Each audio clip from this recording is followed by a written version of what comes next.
People of Barangay Abuleng, once again, wag po tayong magbabatin, wag po tayong shout or sisigaw o kaya gagawa ng ingay para ma-distract po ang ating candidates. Thank you very much po. Here is your question. I'm going to read this twice.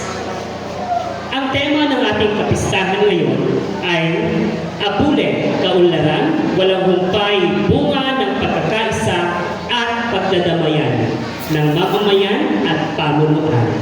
Sa iyong palagay, ano ang papel ng kabataan sa pagpapanatili at pagpapalaganap ng pagkakaisa at kaunlaran ng Barangay Abuleng? Uulitin ko. Ang tema ng ating kapistahan ngayon ay Abuleng, kaunlaran walang humpay, bunga ng pagkakaisa at pagdadamayan ng mamamayan at pamunuan. Sa iyong palagay, ano ang papel ng kabataan sa pagpapanatili at pagpapalaganap ng pagkakaisa at kaunlaran ng Barangay Abuleng? Thank you.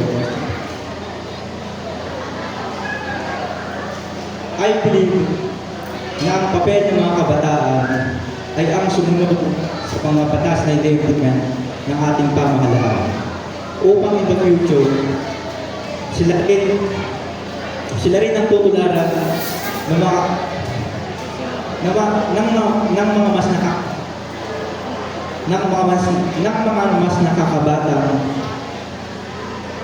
mas nakakabata sa kanila. At naniniwala pa ako ang papel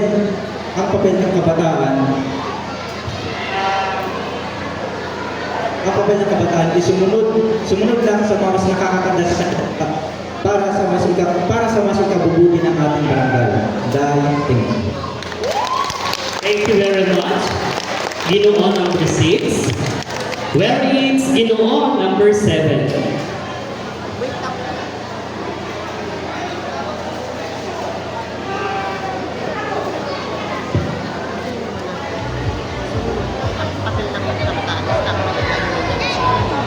Nasaan ba yung sasakyan nila?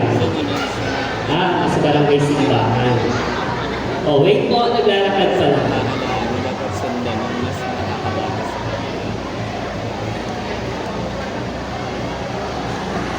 Ayan na siya. Si Ginoo number 7.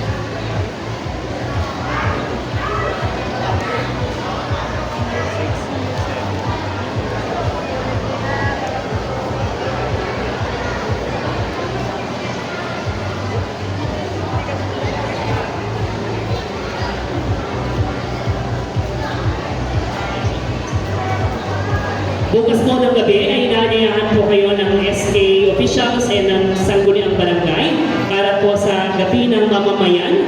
Bukas po, dito po sa ating covered court. Bukas po yan sa ating barangay na. Nandito na po siya. Yan, si Ginoo number 7. Ginoo number 7, kahit humahangos ka at alam ko namang medyo pagod, pero 2 beses kong babasahin ang tanong, makinig kang mabuti. The question goes like this. Ang tema ng ating kapistahan ngayon ay Abuleng, kaunlarang walang humpay, bunga ng pagkakaisa at pagdadamayan ng mamamayan at pamunuan.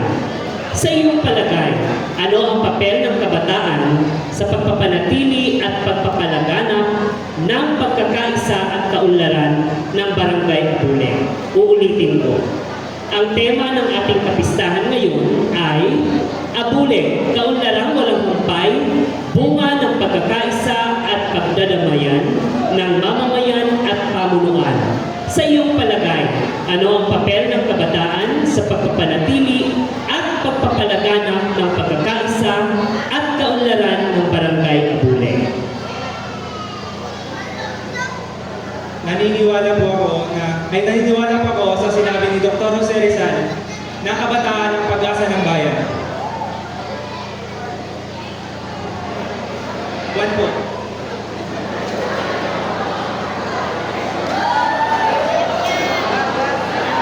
Ang mga kabataan po ay sumisimbolo ng para sa akin, ang kabataan ay parang mga bituin na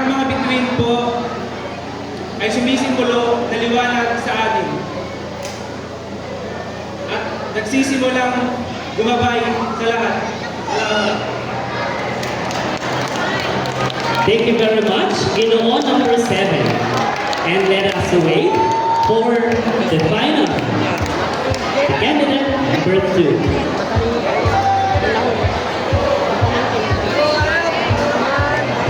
So bukas po ng gabi ang ating pong barangay night o gabi ng mamamayan dito po sa covered court.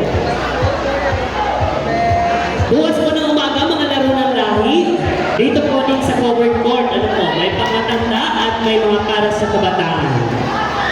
Ayan. At sa Sunday po ay may mass kayo sa Sunday. Gabi naman ang kabataan sa gabi. Okay? At sa tanghali ay ang tanghalian para sa lahat. And our Ginoo number 2.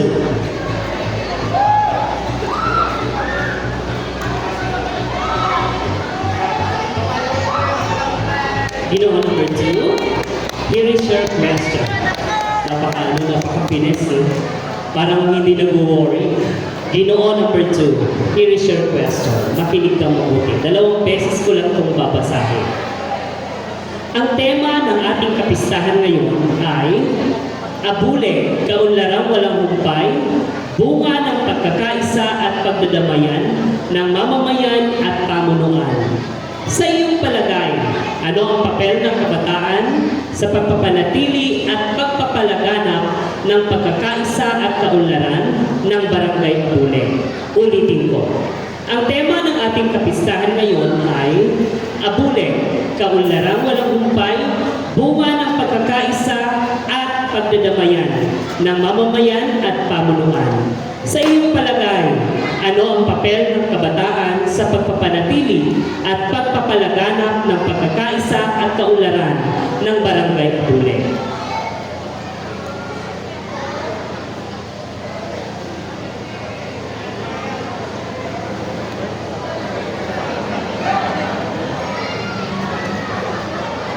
Ang papel po na gagampanan ng mga kabataan ay ang pagiging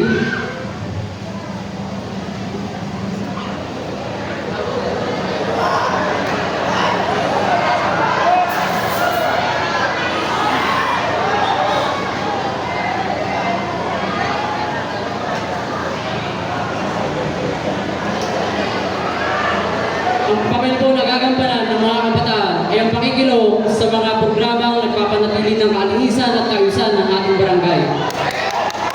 Kaya naman po, ang mga kabataan ay makakatulong sa pagunlad ng ating barangay. Maraming salamat po. And that concludes our final question and answer portion. Bahala na po kayo, ano po. At syempre, bahala na ang panel of judges. Baka na sila mahirapan dyan. Ano po. At habang sila ay nahihirapan, paakyatin natin sila isa-isa sa stage. Again, may we go on to come up on stage to hand in the certificate of recognition. The barangay captain, the SK chairperson, and the pageant organizer.